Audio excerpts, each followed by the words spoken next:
to the Free Kick Podcast. My name is Todd, and welcome to a early Thursday morning edition of the Free Kick Podcast. Maybe the first time ever.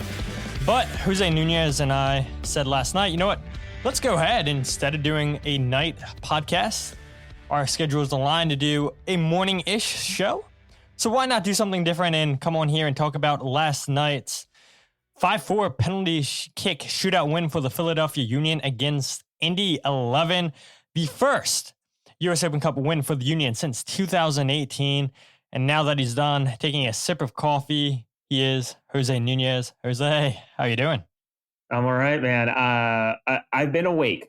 For those unaware, uninitiated, I have two children. One's 5, Rafael, and I have Benicio, who is 3. So those that are parents or thinking about becoming parents, no matter how late you stay up or whether it's, you want to do it or not, there's always routines in the morning. And I think I stroll. What time did you stroll in, Todd? Because I think you and I sort of got home at the same time. Obviously very different 12:40. places. Okay. So it was 12:40. So by the time my eyes shut and I woke up, I think I was in bed about like 1:30 after taking the dog out one last time and just getting stuff settled. And then I woke up at 5:45 when Benicio, my youngest, was just talking from his crib, like asking to play or something like that. So been a long night, but what an exciting match. I think, Todd, it's probably fair to say we saw a lot of stuff, a lot of things happen that we didn't imagine that would happen in terms of Jovan Lukic playing left back or right back at one point. David Vazquez, who by all accounts we've been told has sort of jumped around different positions, played left back. And by my count, probably 3 or 4 hamstrings that were really, really tight by the end of that game. It's just quite a bit to unpack from last night. Yeah, there is a lot to unpack. And like I said, first win since 2018 in the US Open Cup. First home US Open Cup match for the Union since 2018 as well. And I guess before we talk about this lineup and everything, the Union never officially posted the amount of fans in attendance, but Indy 11, I guess you had saw this, Jose. They came out and said that there was 8,633 fans in attendance last night for the Union's US Open Cup match. That is under 50% of Subaru Park's capacity. And I'm not going to lie, it did not look like almost 9,000 fans last night at Subaru Park. 2,000 if they were lucky. But I would say it was interesting, though, because obviously when you go into penalty kicks, the game gets louder. It was funny because Indy 11 won the penalty shootout, and they want to shoot towards the scoreboard and not away at the river end. And so you see all the fans running around down to the scoreboard, and this has happened in years past in the shootout. So this is nothing new for Philadelphia Union fans, but yeah, to say that there was almost 9,000 fans there at Subaru Park, I don't think so. And I do wonder, and maybe this is worth a question, asking somebody at the team, is that including all this season in ticket members? And there's just no way, Jose, that there's 9,000 fans there last night. No, I don't believe so. And after I saw that figure, I did some calling around to people who would be able to answer that question. And it's tough to tell. There is so much at play here where there's the ticket exchange. When you think about season ticket owners that can sort of move that ticket around a little bit. So that's one thing. And I don't know where Indy 11 got this figure. I don't know if that's how I would think that's. I'm not good at gauging when you have these pockets of people. Obviously, the Sons of Ben or the River End, I should say, is one thing. And then right underneath us, Todd, by the press box, you saw some bigger pockets of the population, which could have been hundreds. I'm not sure. And then obviously behind the nets, I think it was most apparent. And who knows how many left, but once everybody shifted over to behind the net for the penalty shootout and you saw, basically that entire stand just sort of filled up. It's like, oh, okay, so there is a good amount of people here. So yeah, it was, I have a hard time believing that number, but if that's what it is, then fantastic. I think like many people will say, I wish it was more. And I can't imagine that it'll be more, or maybe, I don't know, Pittsburgh's probably a better draw in terms of away fans, and never mind people in the area that recognize the name versus Indy 11. But let's talk about last night, because I think that's probably the best way for us to spend the time here. Just not sure about that attendance number myself too. Yeah, Mandy says, gonna try to listen while work. Thank you, Mandy, for chiming in. John O'Donnell says, good morning, fellas. What's up, John? Thanks for joining us. Drew says, morning, friends. Some extra coffee this morning. Yeah, you're absolutely right for all you coffee drinkers out there, or you can just stick to water and orange juice like me. So, but like you said, Jose, I mean, people want to hear about the game last night. They want to hear about, I think, the starting 11 is probably a good place for us to start. I think you can see this on the screen on courtesy by FootMob, but I also have it down below in the sidebar. And right away, I think the thing that sticks out to people is obviously going to be Cavan Sullivan. That's a big name for people, seeing him start his first Philadelphia Union first team match. But for me, I think the one thing that's probably the most intriguing thing on the night, and then maybe I would say Andrew Rick starting in goal, and we'll get to that a little bit later, because you had a question posed to Bradley Carnell after the match. Where's Andre Blake? And so we'll get into his comment to you towards the end of the show, I would imagine. But yeah, I think David Vazquez is probably the biggest surprise for me. Starting at left back, he's an attacking midfielder, but the Union subbed out rotated 9 players from their weekend game. Sorry, this was the midweek game. Their weekend game against Montreal, and David Vazquez comes in replacing Kai Wagner at left back. You have Makani and Jacob Glesnes. They retained their spots. They started against Montreal. Olivier Bizot comes in, starts at right back. You have Alejandro Bedoya captaining the side. Jeremy Raffanello, Jesus Bueno, Cavan Sullivan, Mikhail Uhre, and Damiani up top with Andrew Rick in goal. But yeah, like I said, I mean, for me, I think the biggest surprise was seeing David Vazquez starting at left back. I thought, and we had talked previously before the match, Jose, that I thought we would definitely see Olivier Bizot when you have 3 right backs on the roster. This seemed like a good opportunity to get Bizot some minutes, but I thought we would actually see Frankie Westfield as a left back. But I guess with Frankie not starting this game, that tells you that Bradley Carnell is saving him for Columbus. And I would assume that Frankie's probably getting the start against Columbus over the weekend. But yeah, David Vazquez playing as a left back. That's a huge surprise, at least in my opinion. Yeah, it was surprising to me too. And I thought he did fairly well. And I think as we were watching the game at some point, I think I tapped her shoulder and I said, and this is I think maybe we can break down the game when we get to it into like 2 halves, because I think that's the best way to go about last night.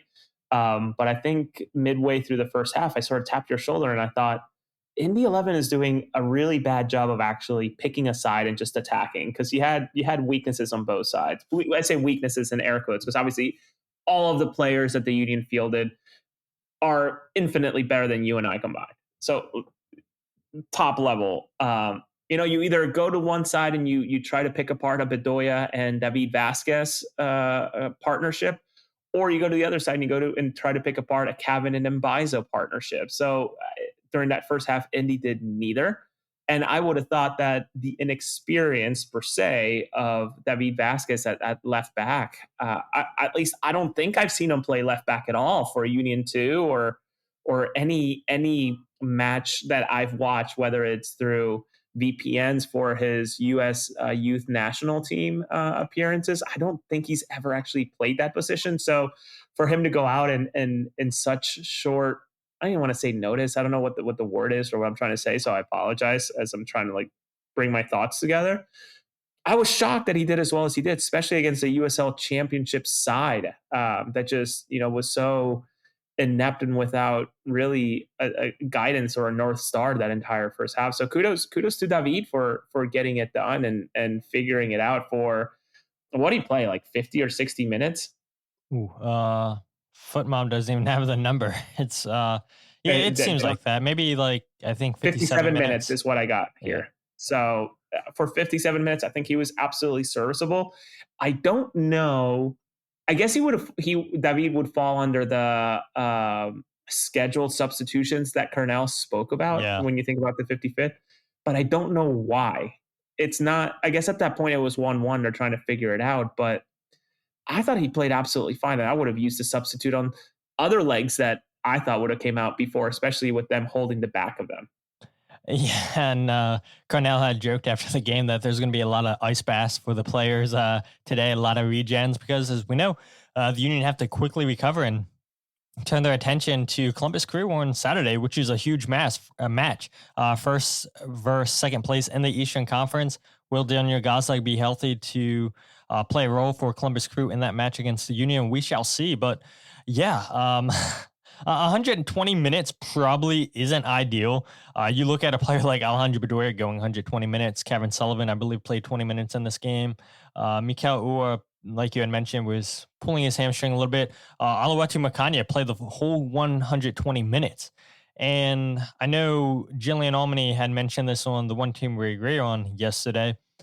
And we had touched on this too, Jose. I mean, losing Neil Pierre for 46 weeks, which Bradley Carnell said in his pregame presser, due to an injury he picked up with Union 2 against, did they play Chattanooga?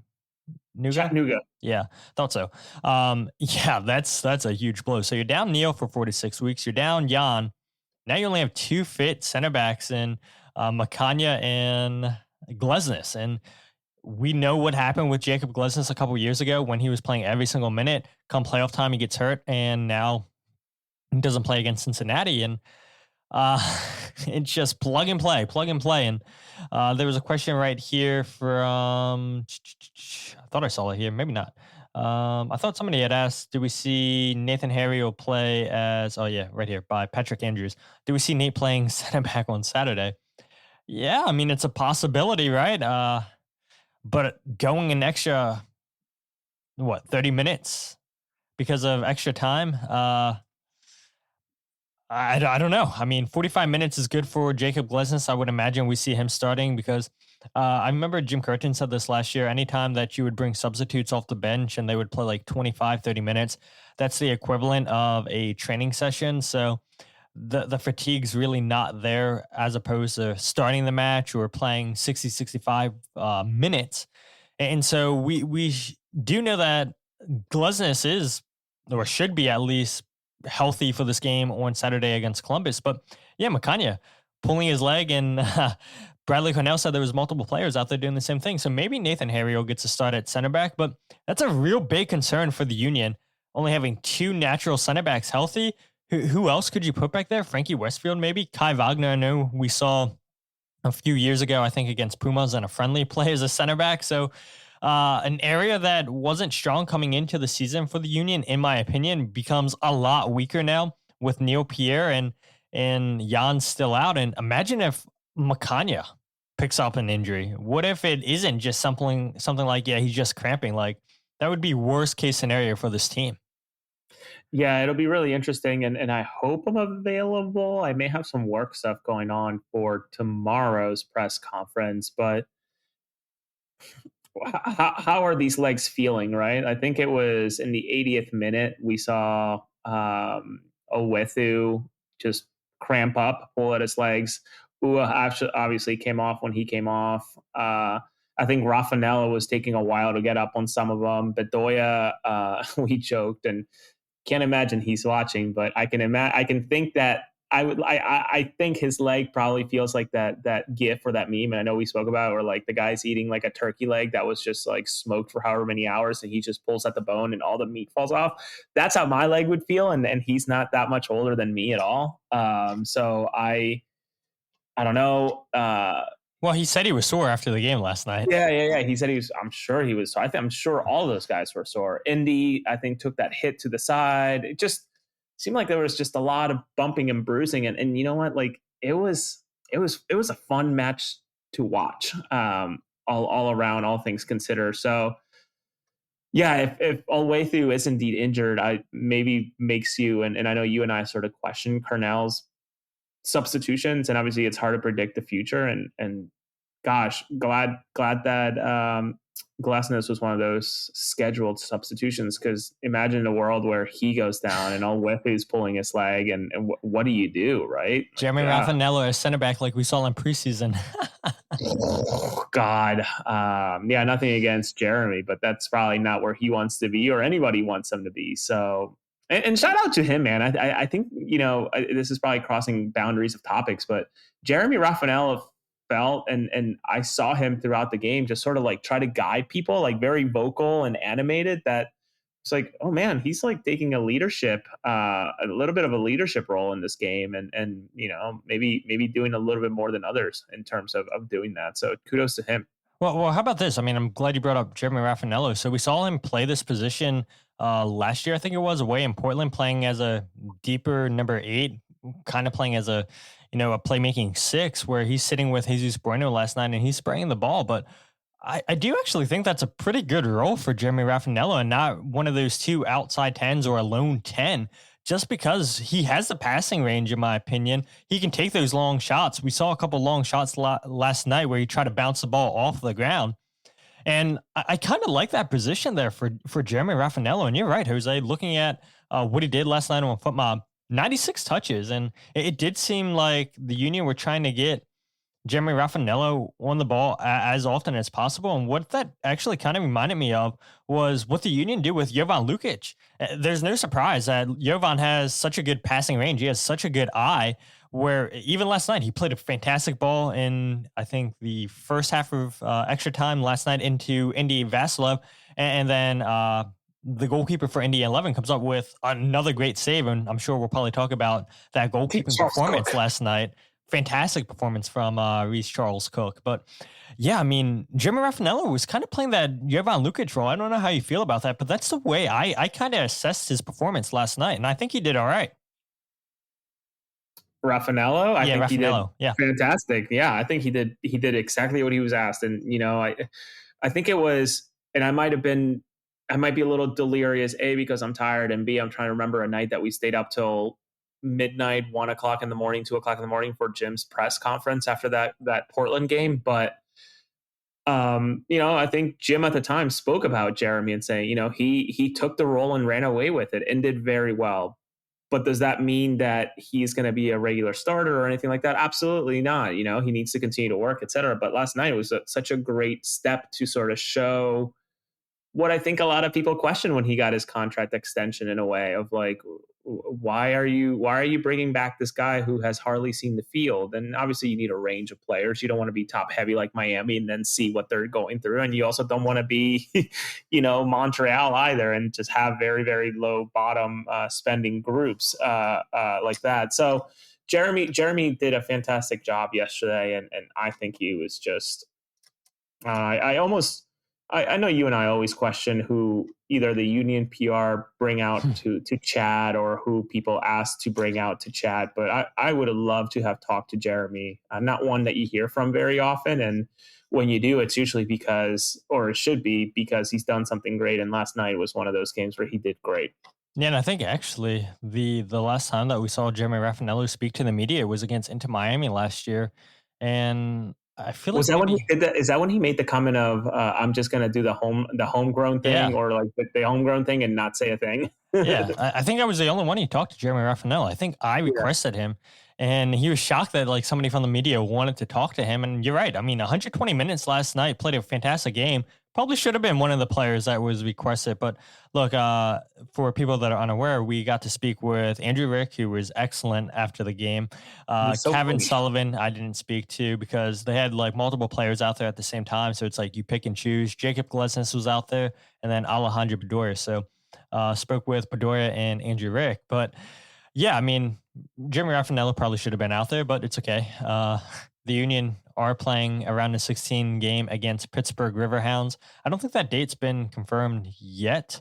I know I went on the U.S. Soccer's page and they say that game is going to be May 19th, but that's incorrect. I saw on Google it was May 20th, but the Union haven't officially said anything. I don't know if people listening or if you've seen anything, Jose, but we do know that the Union do play the Pittsburgh Riverhounds. First time ever, first time matchup. And I know Mike Thomas had said here on on the chat, he said that finally the Pittsburgh match we've been waiting for. Too bad it isn't an away day, and it is Hold kind up. of crazy good. Is that? Can you put up Mike? That Can you comment? pull up this? Yeah. Is that your wife, Mike? Yeah, it's his wife. Was not aware of your game. Mike Thomas. Yeah. So the 20th or 21st, Drew says in an email that the Union sent out would be the game. But yeah, I mean, I think it's going to be an intriguing matchup, and maybe we'll see Jeremy Raffanello have a good game against. I'm so distracted by Pittsburgh Riverhounds, and maybe Jeremy Raffanello gets to come out and speak to the media. But yeah, just getting back to this lineup, because Jose definitely threw me for a little bit of a curveball there, and trying to get myself back online after that comment. Yeah, I mean, all in all, really good performance. And I guess we can switch topics. I know we talked about Raffanello. We talked about David Vazquez. Yeah, we'll talk about Cavan Sullivan, because there are some people in here who I think want to talk about Cavan, or maybe they're just listening because of Cavan. And imagine if Cavan Sullivan would have been one of the players last night, Jose, that would have had a penalty, and what if he would have been the player chosen to take the game-winning penalty? Would have been insane. But the lone Union goal last night was scored by Alejandro Bedoya. That was his first goal since May 4th, 2024. I don't know why I have it 2014 on there. That would have been crazy. And yeah, seeing Bedoya start this game, captain the side, and yeah, scored their first goal in the 6th minute. And you had brought it up, Jose. That started because of Bruno Damiani. He doesn't get a goal, doesn't get a ton of chances created for him, but the movement's off the ball. This is what good strikers do. And it's little details that fans don't pay attention to, because, oh, he's not assisting, he's not scoring. And it's the same thing you can argue about Mikel Uhre. These guys know the system so well. It's the movement that opens up space. Damiani's run takes out both center backs for Indy 11, and now it leaves Alejandro Bedoya 1v1 against the right back, and he beats him on the header, and it's a great cross in by Olivier Bizo. And yeah, it was good to see Alejandro get his first goal since May 4th, 2024. And that was his 30th goal in all competitions in his Union history. Been with the Union since 2016. And yeah, again, Bedoya told us after the game he was so tired, so exhausted after that match. But yeah, you could tell once that ball went in the back of the net and the way he celebrated, that meant a lot for him. And he's obviously aware that his playing time's going to continue to dwindle, I would imagine. He's not going to be playing as much as he has the last few years, just because he's getting a little bit older. And the one thing with Bradley Carnell is he does use the substitutes, he does rotate the squad, but this was significant minutes for Alejandro Bedoya, and I was shocked that he played 120 minutes. Bradley Carnell had said last week that Bedoya missed the game against DC United because he had the flu. And so to see Bedoya healthy, playing 120 minutes, and I do wonder if this game is in the middle of the summertime, Jose, when it's just humid as all can be, maybe we see even more injuries last night, and maybe Alejandro Bedoya doesn't go 120 minutes. And so it was a beautiful night for soccer, but I think Bedoya played really, really well last night, and it was great to see him get his first goal since May of last year. Yeah, it was nice to see him go out and run. I know that there's been speculation here and there when he's not showing up on rosters, etc. Whether it was, I think Bradley had sort of dubbed it as, something that was prearranged way long ago in terms of the one absence. And then obviously the most recent one with genuinely just being ill and trying to push through to be there. And obviously it's probably better to not keep him around the rest of the team when he's had recently flu-like symptoms. But for him to go out and play this 120 minutes, I was shocked that he wasn't a scheduled substitution, never mind a leading into the extra time type of substitution. So kudos to him. And again, taking advantage of what's put in front of him, especially with that play there in the goal, with allowing Bruno to do his thing, allowing to help the team in ways that are not typically accounted for in a stat sheet, right? Of taking 2. And I think there were even situations, man, where I wonder what, and I don't know anybody in Indy 11. And if you're somebody who knows somewhat from the technical staff at Indy 11, please reach out anonymously, confidentially. I want to know what the game plan was, because there were so many times where Bruno was just being even triple themed. I think Indy 11 may have watched the clip of the goal that he scored against DC United and said, man, we got to put 3 bodies on the back of this guy because he is just a force to be reckoned with. So he drew so much attention that it allowed other players to maybe shine a little bit more, and maybe also felt wasteful that they weren't up 2 or maybe even 3 going into the half, which obviously became the tail of the tail. Yeah. And I mean, you had talked about it earlier in the show where it's crazy when you look at Indy 11, when they could have exploited either side, the left or the right, where it was open. And I had made the comment to you, it just seemed like in the first half specifically that Indy 11 weren't up for those 50-50 challenges. You know, the Union were winning. It felt like every single loose ball. And I had said, if you're Bradley Carnell, you're pretty pissed that you're only going into half up 1-0 when the Union had so many chances. And I have it listed below the screen right there. The Union created 33 shots last night, 11 shots on target, and to only come away with 1 goal is a little bit disappointing, I would say. But at the same time, we talked about him. Reece Charles Cook, the goalkeeper for Indy 11 last night, 10 saves, for sure. Player of the match, kept Indy 11 in it all night long. I mean, the Union did. 3 balls with Jovan Lukic. It was good crosses into the box. It was good combination play inside the box, 1-2 touching. And yeah, Charles Cook, fantastic game for Indy 11. And the Union probably do feel a little bit hard done that they couldn't get multiple goals in this game. But sometimes, you know, good goalkeeping is going to take you that far. And even Charles Cook got a hand to Jovan Lukic's game-winning penalty, and probably feels a little bit bad that he couldn't save that one, keep it out of the net, because of how well he played in regulation, how well he played in extra time. And when you have a goalkeeper playing as well as he did last night, yeah, losing a game like that, it does sting a little bit. When 10 saves, that's a lot of saves, and just the constant pressure the Union was bringing. The Union finished the match last night in terms of possession, 66-34.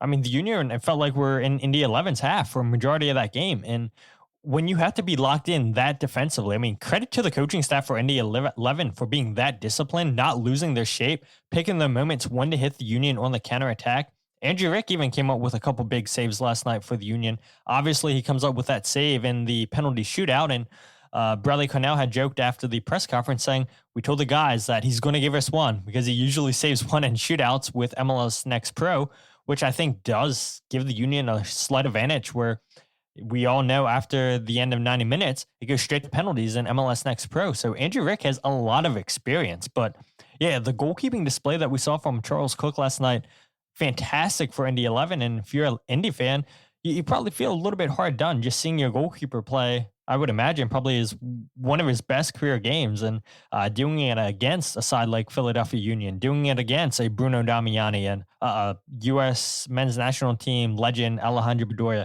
an up-and-coming Cavan Sullivan who led the Union in shots in the first half with 5. And I really did think Cavan was going to score last night, but yeah, fantastic goalkeeping performance. And you had mentioned it, Jose. Yeah, there was moments in this game where it felt like a little bit boring, but so many shots, so many chances by the Union in this game, and only to get one. Again, credit to the goalkeeping last night by Indy 11. Yeah, if anything, I think the beauty of this tournament in a way too, and Leagues Cups, especially with the amount of eyes that go on it, and obviously the international nature of it, giving some of these players the stage to sort of make a name for themselves. Obviously, Union faithful and us in the press know who Andrew Rick is, but you think about Cook. Is it Charles Cook? Charles Cook. Yep. Yeah. Man, a performance that.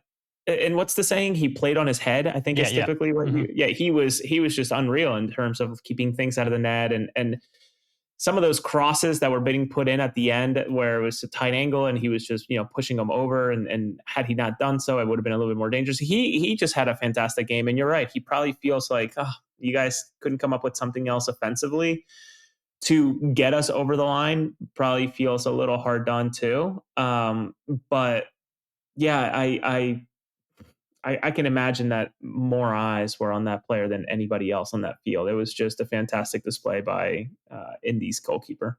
Yeah, absolutely. So talked about Bedoya. Now let's go ahead and change topics to Cavan Sullivan. And Mike says it right here. The pops anytime his names are getting eye roll worthy at this point. Speaking of Cavan Sullivan. And yeah, I kind of feel the same way, right? I don't know about you, Jose. I'm sure people reach out to you all the time for podcast appearances or you do shows and everything. One of the first questions I always get asked is about Cavan Sullivan. And it's a credit to MLS and the Philadelphia Union for marketing the hell out of this kid. But again, he's 15 years old. Right here, somebody else had said it, that maybe it was Mike too, saying that Cavan isn't going. Yeah, he did say, can we agree that Cavan isn't going to save the Union anytime soon? At least I get the hype, but let's be real. And that's 100% spot on. I personally get tired of answering questions about Cavan Sullivan because he's 15 years old. But at the same time, I do think he had a pretty good game last night for the Union. Like I had mentioned, he had 5 shots in the first half, 6 shots total. And it just seemed like last night, Indy 11 were giving Cavan his way. And so I'll go ahead and play Bradley Carnell's comment on assessing Cavan's performance and then tactically what the Union did with Cavan and Alejandro Bedoya. So this is what Carnell had to say assessing Cavan Sullivan's first career Philadelphia Union start. Yeah, we had to be a little bit creative in the way we try to set him up, and we knew we were going to have to make certain substitutions at certain, minutes and time frames, and then we have to start managing Mika, Jacob and what have you. So, Cavan wants to play. He wants to express himself. He wants to get on the pitch. He wants to prove himself, and he wants to prove he belongs with the team. So, he did a great job. He's young, fit, hungry. So it was fun to watch him tonight going against men. And so, yeah, Bradley Carnell says that it was fun watching Cavan play against men. And we all know, you've talked about it so many times, Jose, I've talked about it, that MLS Next Pro is not at the same level as MLS. And it's not really the same level as USL, I would argue, too. And so then after Carnell answered, how he would assess Cavan's performance, he asked about what he did tactically with Bedoya, with Jovan, with Cavan during last night's game. No, I mean, the first half or the whole sort of 60, 70 minutes, we had him inverted slightly. So, left foot coming in on the right side and Ale Bedoya the same thing. And then the more crazy the game got, we wanted to get, overloads on the side and the wide areas with Cavan and Kai and then with Ale. And then we needed Jovan to overlap as well when Baizo couldn't go. Just trying to create those crossing moments. We know we're very good at crosses, and I think we created so many real good chances. And unfortunately, we didn't get them over the line. But I was happy with the chance creation when we got that overload. But yeah. All right, so one thing I want to mention real quick, and then I'll let you go ahead and take this, Jose, how you would assess Cavan's performance. But I think credit needs to be given to Bradley Carnell for his tactics. I think that was a really, really good tweak, playing Bedoya and Cavan inverted last night. And the Union did such a good job getting Cavan on the ball pretty often in the first half. And then credit again to Indy 11 for figuring out a way how to shut him down and not allowing Cavan to just be dangerous around the box. I mean, there were so many times Cavan was on the left-hand side cutting inside the right. I'm like, they're just giving this kid so much time and space to shoot. But one thing that Bradley Carnell should get credit for is his tactics with his coaching staff. And it does seem like they approach the games. They have a specific game plan, not saying that Jim Curtin didn't or other coaches don't, but like it's pretty clear and obvious what their game plan is every single game. And you can notice the little tactical changes, whether it be, changing players out of position, whether it be, twinkling the formation a little bit, having players drop a little bit deeper. And yeah, I mean, all these different kind of combinations. Credit to Bradley Carnell for, I would say, obviously, or honestly, that maybe he's a little bit more analytical than Jim Curtin, and analytics maybe play a little bit more into his decision making. I mentioned a couple episodes ago, Sean Rooney, one of the analysts for the Union, sits on the bench with Union on that technical box area and everything, and he's always looking at the tablet. And that wasn't really the case with Dean Constalis, the former analyst for the Philadelphia Union. I know he would always be up in the box. And so maybe analytics plays a little bit more into Bradley Carnell's decision making than what it did previously under Jim Curtin. But again, credit should be given to Bradley Carnell and his coaching staff for their tactical decisions. They definitely seem more than not to get their decisions correct. But again, I'll switch it back to you. How would you assess Cavan Sullivan's performance, Jose? I thought he did fantastic. I think it gets lost on people, and to me specifically, yes, much like you, I sort of grow tired of having to answer the questions about a 15-year-old and whatnot.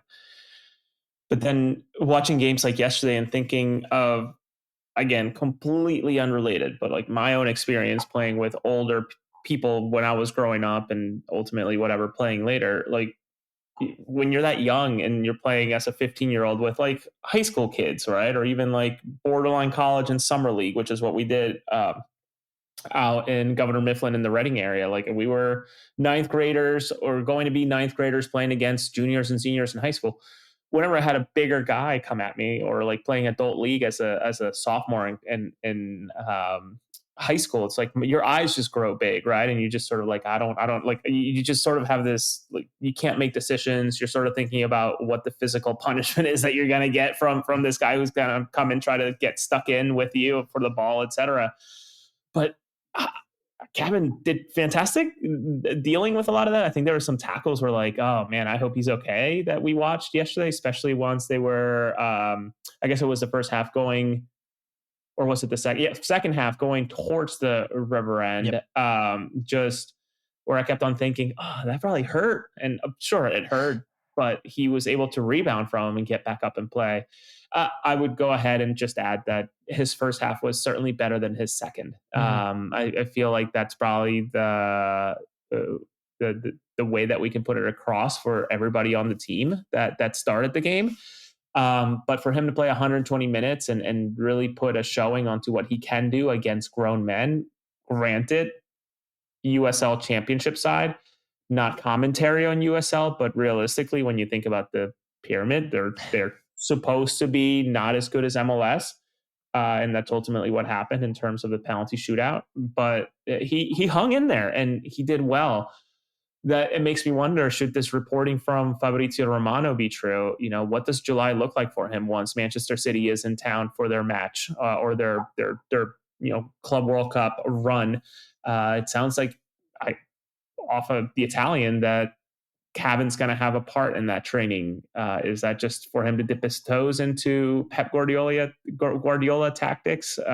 How is that going to confuse things with Bradley Carnell, which are completely different, like a 180 from one to the other? So yeah, Cavan did fine. And in terms of the analytics that you asked, like I think we used to say that the book, and maybe it was Mike and myself or you and I or all three of us or more people, but like, people used to think that, the book was out on Jim Curtin's tactics. I think that was the common phrase that I kept on hearing. And maybe I thought so, but with Bradley, it's like, exactly how he's going to do it. Exactly what he's aiming to do with certain portions of his play, but he still, I don't want to say gets away with it, but he still gets it to work. And it's the little tweaks that he's doing. And it's so apt of you to even mention the difference of, having an analytics person on the bench versus at the very top of the stadium by the press boxes, right? Maybe that is the difference, or I don't know. I remain impressed by Bradley, and I'm intrigued. We have heard, you and I, from a lot of people, I think even some within this viewership today, of, yeah, it's cool that they beat Montreal, or yeah, it's cool that they beat YXZ team, but like, I want to see them beat Columbus and Miami, etc.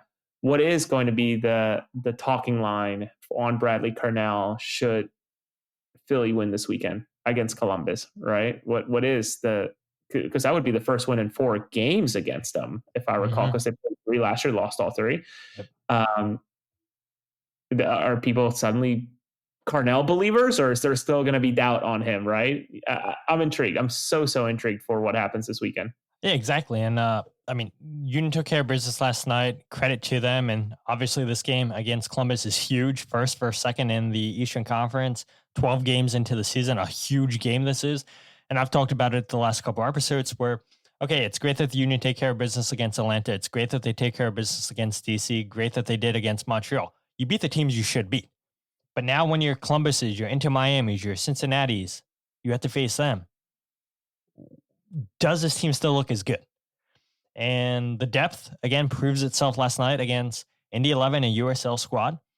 But the big test is this upcoming weekend against Columbus Crew. We'll do a match pregame show. I mean, a match review show later on. I'm sure Mike Barrera and Jose, myself, and whoever else joins will do a post-game show about Columbus after that match on Saturday. And we'll see. I'm sure that's going to be one of the talking points, one of the main talking points, just assessing how the Union fared against one of MLS's best teams. But before we talk about your question, Jose, Andre Blake's latest injury, uh, do you think, in your opinion, the gap between the USL and MLS is getting bigger? John mentioned it at the beginning of the show. MLS won 15 out of the 16 games against USL. The Union should make the final 8 with the ability to rotate against the last USL team. Just looking at last night's results, you had on Tuesday, Charlotte beat North Carolina 4-1. DC United, shout out Jacob Morel for scoring against Charleston Battery. Another golazo by Jacob. They beat Charleston 2-0. Nashville beats Chattanooga 1-0. New York Red Bulls go to Colorado Springs switchback in elevation and win that game 4-1. Anthony Fontana scores on that game for the switchback. Back-to-back games now, Fontana has a goal with them. You have Tacoma Defiance losing to Portland Timbers 3-2. Pittsburgh Riverhound, the only USL team last night to get a win, upsetting New York City 1-0 in the 96th minute. Crazy set-piece goal. New England beats Rhode Island last night 2-1. Minnesota beats Louisville 1-0. Orlando City absolutely destroyed Tampa Bay 5-0. You had Chicago defeating Detroit 4-0. St. Louis defeating Union Omaha 2-0. FC Dallas beating AV Alta FC 3-1. Austin comes back and beats El Paso 3-2. Jack McGlynn scoring a golazo against Phoenix Rising with Houston Dynamo. I think that goal might be better than the goal that he scored against DC United. Fantastic hit by Jack. And then you have San Jose defeating Sacramento Republic 2-1. So do you think the gap's getting that much bigger between USL and MLS, Jose? I don't think I'm ready to make that statement just yet. I think that the context that's missing on some of these results is how many of them had to go to extra time, right? And how many of those teams actually had to win it by penalty kicks or something miraculous or whatever. So I think the competition last night, especially with Indy, was very good considering who was on the field. I know I joked with you in the press box of, man, it's such a shame that the Union don't have the break the glass in case of emergency for like a Danley Jean-Jacques to come in and just sort of tear it up, because he would have had a field day in that midfield yesterday in terms of what he can do speed wise and movement and vision, but even defensively and you know what he provides. But I don't think I'm quite ready to say that, the gap is getting bigger or anything like that. But sure, if you're looking at the number specifically and just like, 1,000-foot level of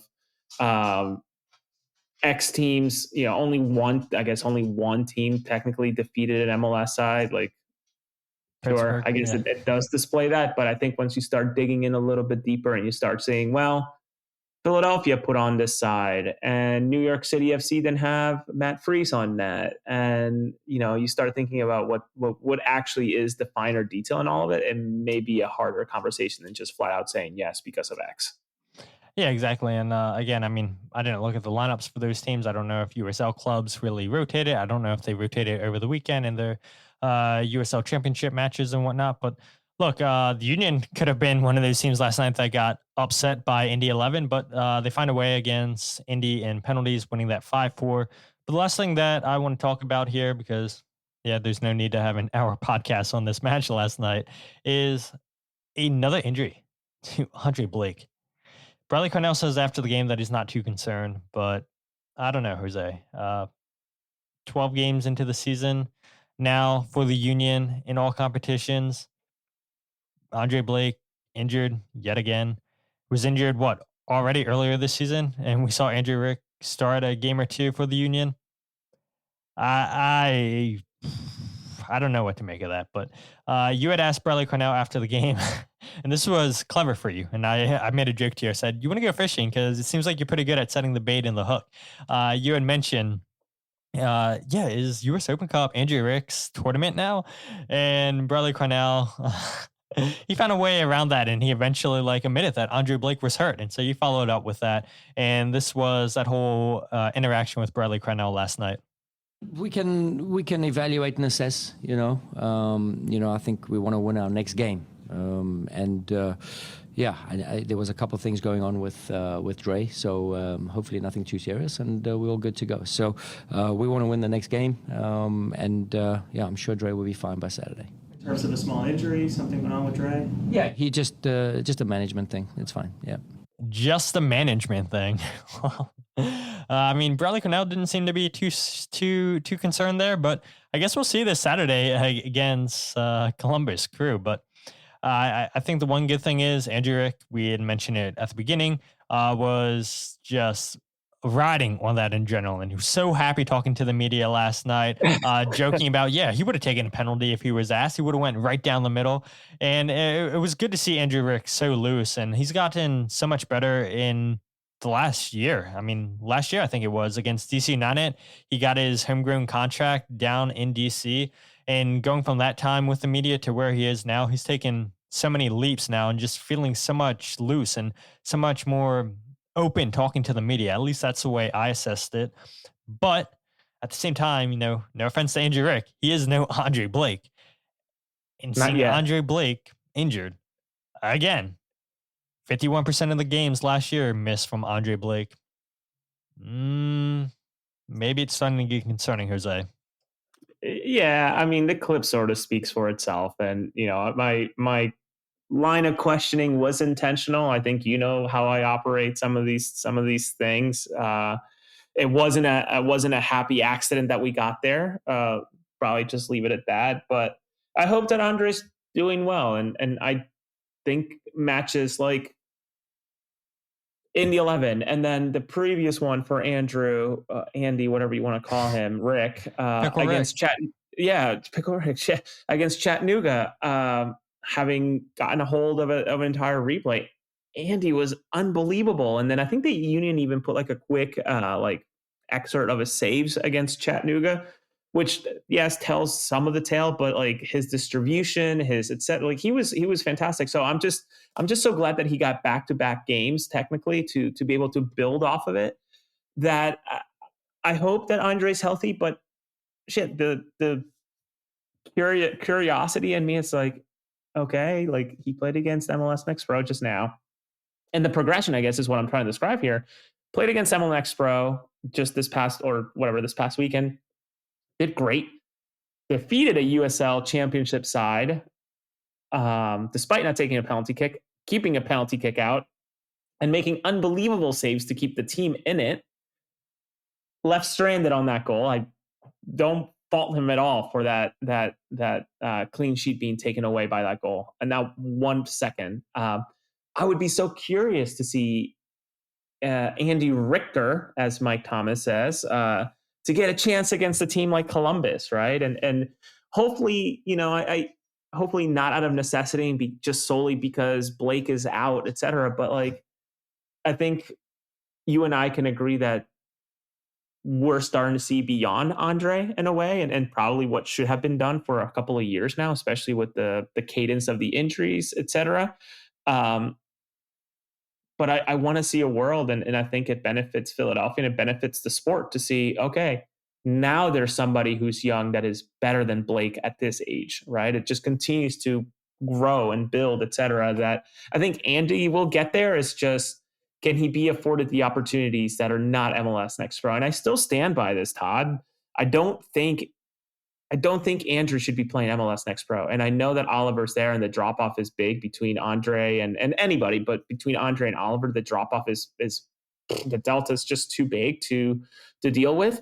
And that's Andy's role. But Andy is at a stage now where especially after these 2 games, and certainly saw some flashes last year, that he should be loaned out to go play championship. He should be out and about playing more consistently, not once every 4 to 5 games getting actual experience. Or God, if there was no US Open Cup, I don't know that he really would have played much this year outside of the random injury or the occasional international match. And I know I've been ranting for a little bit, but I am very passionate about that. I wish the Union would do more to loan out these players.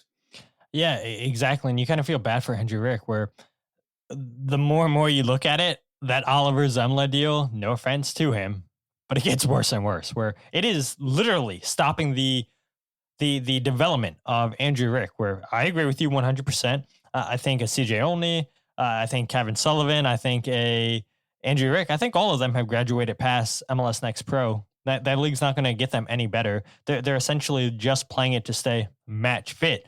But how much better is that making you in your development? Not much. And because Oliver Zemla isn't a number 2 goalkeeper, that forces you to hold on to Andrew Rick in the organization, because yes, you want to play him in MLS Next Pro, but he's essentially a backup goalkeeper. And Andre Blake's not going to miss too many games because of international duty. Well, he'll only miss games because of international duty and injuries. That's it. And so that's why you keep Andrew Rick around, because you don't trust Oliver Zemla. And so, I don't know, maybe the Union go out in the summer and address goalkeeper, and then maybe they allow Andrew Rick to go out on loan. But I agree with you wholeheartedly that he needs to be playing consistently. He needs to be playing at a higher level just to help his development, because we saw it with Matt Freese, perfect example, sitting on the bench for all those years under Andre Blake. We knew Matt Freese was a good goalkeeper, but you don't want to have another Matt Freese situation with Andrew Rick. And so I do think the Union have to go out and address the goalkeeper situation this summertime and allow Andrew Rick to play at a higher level to continue his development, because Andre Blake signed through 2026 with an option for 2027, I believe it is. And I just looked it up. Yeah, that's exactly it. And the future looks like it's Andrew Rick's once Andre Blake's time's done. But he's not going to get better being a backup goalkeeper, playing in MLS Next Pro. He's got to play at a higher level. So we'll see what the Union do in the summertime goalkeeping department. I hope they go out and do something. But you were mentioning Andrew Rick getting a win in MLS Next Pro, beating an MLS Next Pro side, beating a USL side. And if he starts this weekend against Columbus and defeats Columbus, he might be, and somebody can check me on this, he might be the first player ever in a week to beat an MLS Next Pro side, a USL Championship side, and an MLS side. I don't know how we would find that information. We would obviously have to look at, I think, past U.S. Open Cup games and whatnot, but that would be a pretty cool feat for Andrew Rick, right? To go through all these different steps and whatnot. And yeah, this is nothing to me. And what? Now is Andrew Rick suddenly too good for MLS? But yeah, Andrew Rick, phenomenal game last night for the Union. Came up big, couple saves in regular time, big save in the penalty shootout. And like Bradley Carnell said, this kid's always going to give you one. And just speaking to him after the game and seeing the big smile on his face, and that's a tall kid. I swear, every time we talk to him, he gets taller and taller. I'm like, what are they feeding him? He doesn't even look tall. And like, obviously from the press box, everybody looks small. But there's Jesus Lord, that striker yesterday looked like he was 6'7", and I don't know if it was the proportions of his legs. He was only 6'3". I say only. I'm a 5'10" man, okay? 5'11" with the right pair of shoes. And if I was on Tinder, I'd probably lie and say I'm 6 foot. But that striker yesterday, dude, like, must have been he looked like he was 6'7", but all that to say that, like, Andrew Rick must be 6'2", I would think. 6'3", maybe. Like, he just doesn't look that tall, but I think that's also because we're so used to seeing Blake, who is way taller. So yeah, he was buzzing, man. Andrew Rick was just all smile, sort of like had a balance and a pep to his step. You know, we asked him about, or I asked him specifically about sort of the moment before we're going into a penalty shootout. You know, what does Phil say to him? And of course, it's like, this guy goes this way, this guy goes this way, this guy goes this way, and that's great. But like, I'm sure that there's more that's talked about. You know, like, go out and do it, that type of thing. And just, I would have loved for him to have taken a PK yesterday. Me That would have too. been comical. That would have been incredible. Look, and he said he was confident. So Andrew Rick's listed on the Union's website as 6'2".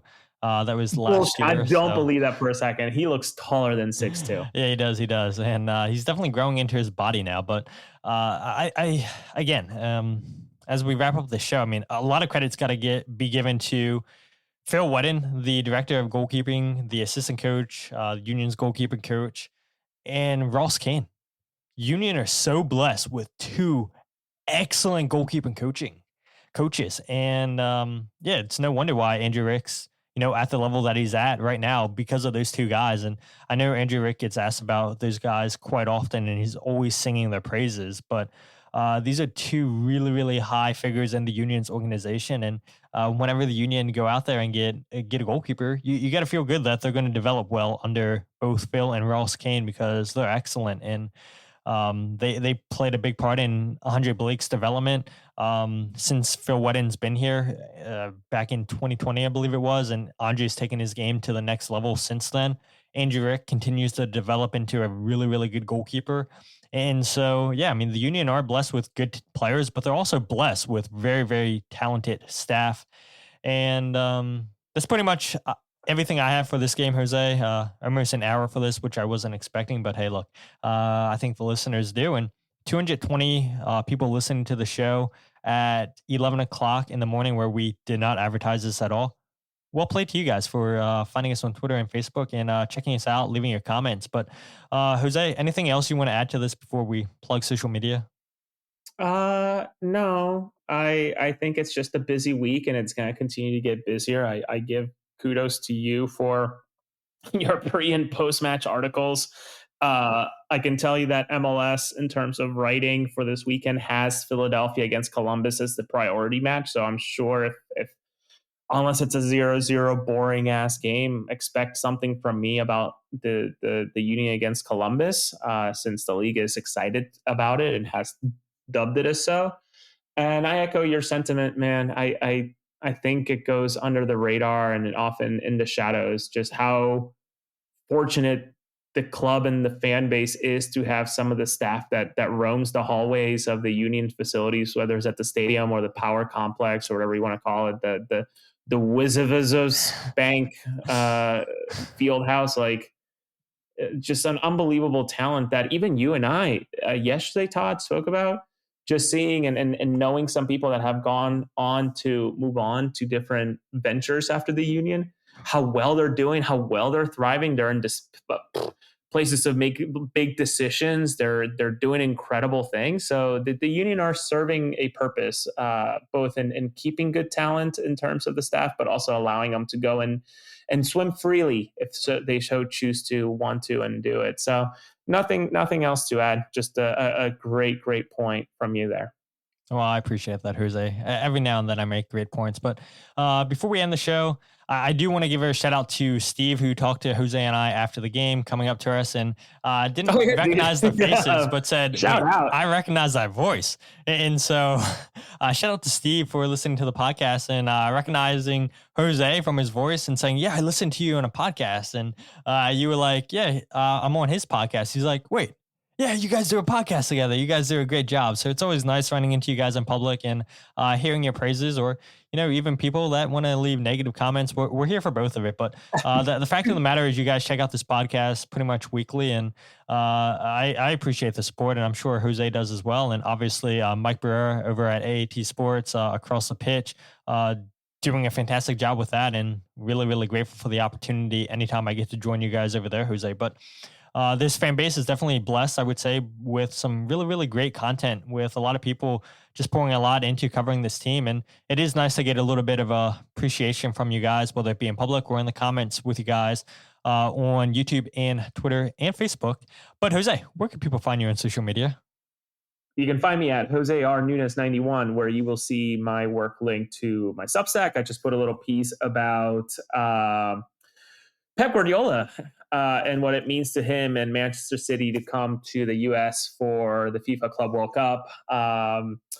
Still working. There were some scheduling issues for me and the club in terms of getting Bruno Damiani behind the microphone or in front of a microphone. And then the U.S. Open Cup matches made it very difficult to get Anthony Fontana. But those are two interviews that are coming up here soon. And Corey Burke remains as one of the most difficult people to nail down for an interview. And I don't know if it's the club just not interested in letting him talk to me, which is totally fine. I know I spoiled his signing per se. I think I sort of just used his own spoiling of his own signing, but maybe can be attributed to me. But more to come from me here in the coming weeks and I'm trying to find, if you're somebody who wants to send me to Rhode Island to cover an international soccer game, reach out. Puerto Rico and Nicaragua are playing in Rhode Island. I want to get there in some way, shape, or form, and it's not cheap, and I have a place to stay. But if you want to help fund a little push here to get me out to Rhode Island, let me know. Give me a shout. Could possibly be a union connection as well. So always union connections everywhere you look. And don't let Jose fool you guys. You know, he's making his ultimate goal to interview Pep Guardiola once he's in town. And I think Pep would love to sit down with Jose and pick Jose's brain, not Jose pick Pep's brain. But if you guys aren't following the podcast on Twitter, Instagram, or Facebook, follow @FreeKickPod, wherever you get your podcasts, The Free Kick.